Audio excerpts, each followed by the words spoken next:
Welcome to episode 9 of Manuscripting Pod, a show where I talk about writing, explore procrastination, and attempt to keep my inner critic hogtied and in the corner.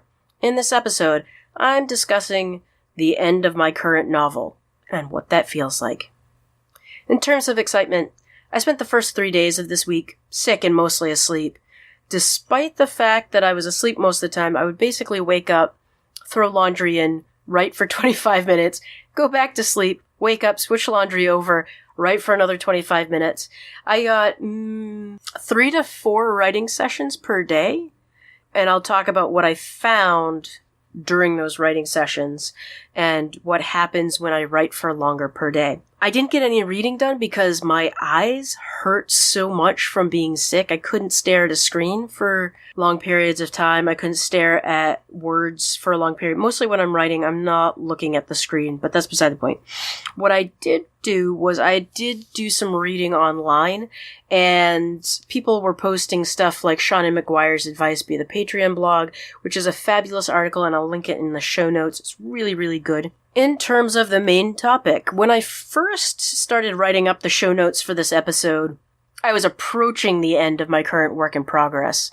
I thought I had 2 more scenes or so. I actually wrote the final 650 words this morning so that I can call it a wrap for this book. It feels great. I did find that in these final few scenes, as I was wrapping everything up and having conversations between the 2 main characters and the side characters and figuring out how do I move it from the end of this book into the beginning of the next book in the series? Getting those conversations and tying up some of the loose ends, but making some of the loose ends apparent and a hook for the next book was really difficult.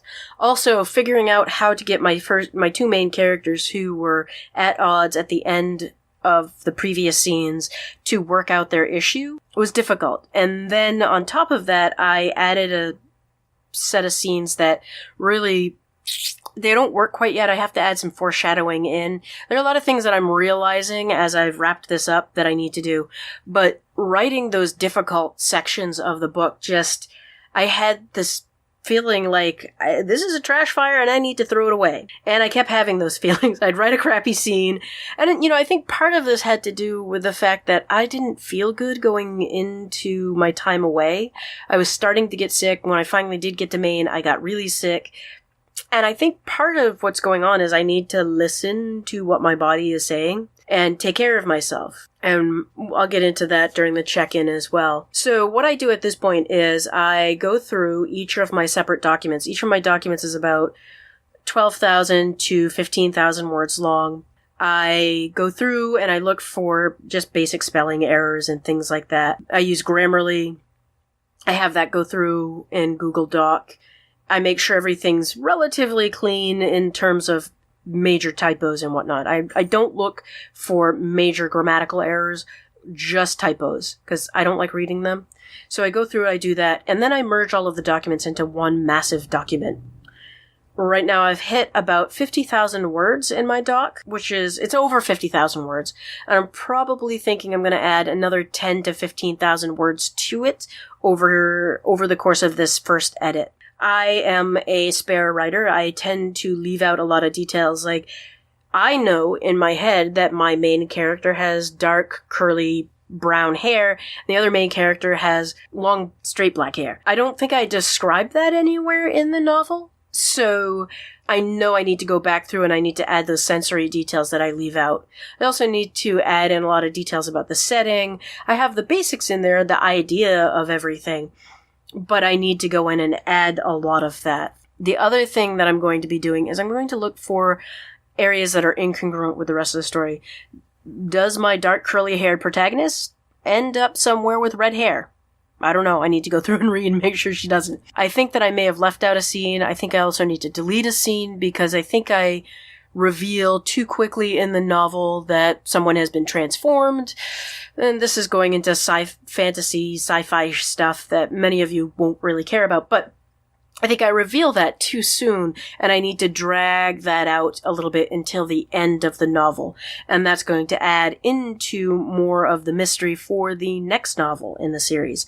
So there are all of these things that I need to go through and work on as part of the novel. I also, like, this section of writing is where I usually get loads of ideas for other novels and for the next novel, and I just want to jump ship. I just want to forget wrapping everything up and start writing the next shiny thing, the next shiny novel. This idea that I have for a romance novel that I really want to write. You know, I have worked on the outline for it. That's one of the things that I do in the evening. But at this point, like, this is one of the things that I'm recognizing is that I've got 3 or 4 nearly completed manuscripts in my drawer that I've never bothered to finish. The stories are probably solid. I've never looked at them after I gave up on them. And then I've got the completed novels that I've never edited. This is the part where I just give up. I'm done. I don't do any more. I just vacillate between thinking the novel's really great or it's complete trash.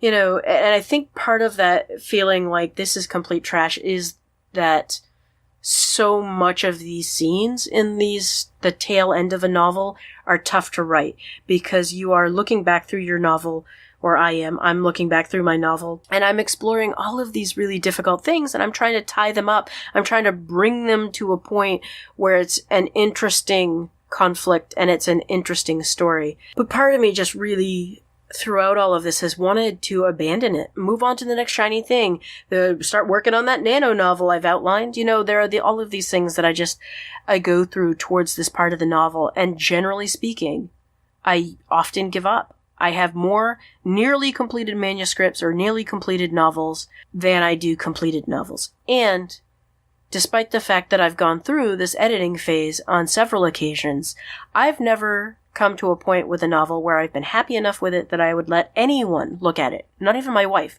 My wife has never read any of my work. This is the first time where, first off, I'm happy enough with the actual novel, the story, as well as wanting her to read it so that I can push through and publish, either shop it to agents or self-publish. We'll see what I decide to do. But I'll take you on that journey with me as what I decide. So anyway, that's where I'm at. I'm at this point where I actually printed off my novel today.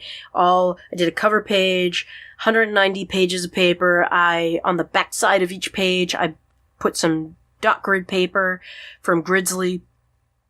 And I'm going to start hitting it with some pretty inks and editing and basically pointing out where the issues are. So I'm really super excited about this part.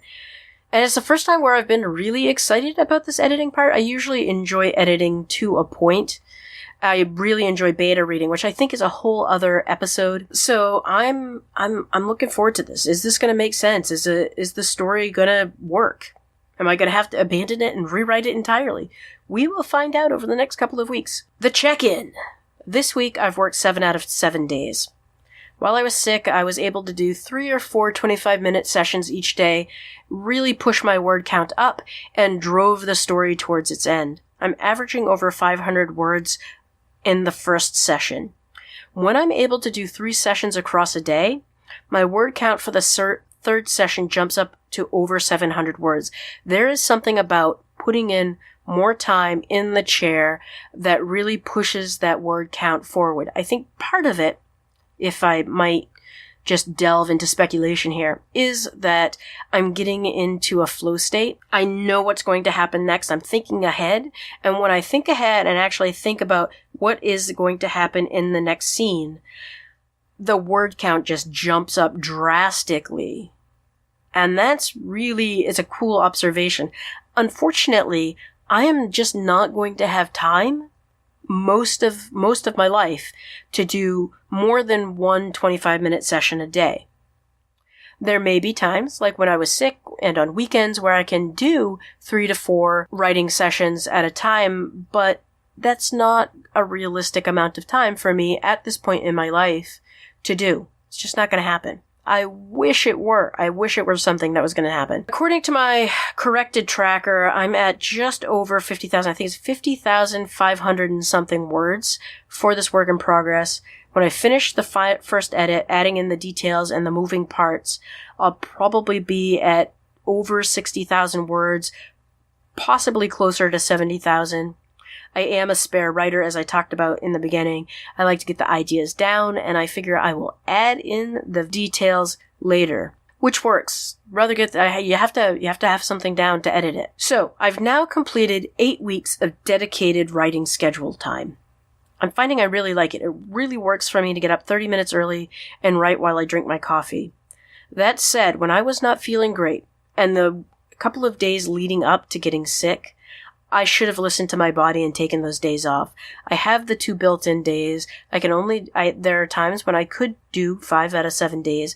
I don't think that sleeping in on a couple of those days would have made much of a difference, but I need to, and I hate this buzzword, self-care is super important, and taking that extra time to sleep would have helped me in the long run. It probably wouldn't have changed the outcome of being sick, but I might have felt better and not gotten quite as sick, because I really was just ignoring my body. I was ignoring everything. So in terms of the spotlight, alright, so I really want to thank Marcus of the Art Supply Posse, which is a great podcast that everyone should listen to. We've been discussing a assortment of software for forums, and he's made a suggestion for another one that I might check out, but thus far I am enjoying Spectrum Chat for the group for this podcast. So if you haven't had a chance, head over to Spectrum Chat. It's in the show notes. You can just click on it, set yourself up an account. It's a very easy to use website.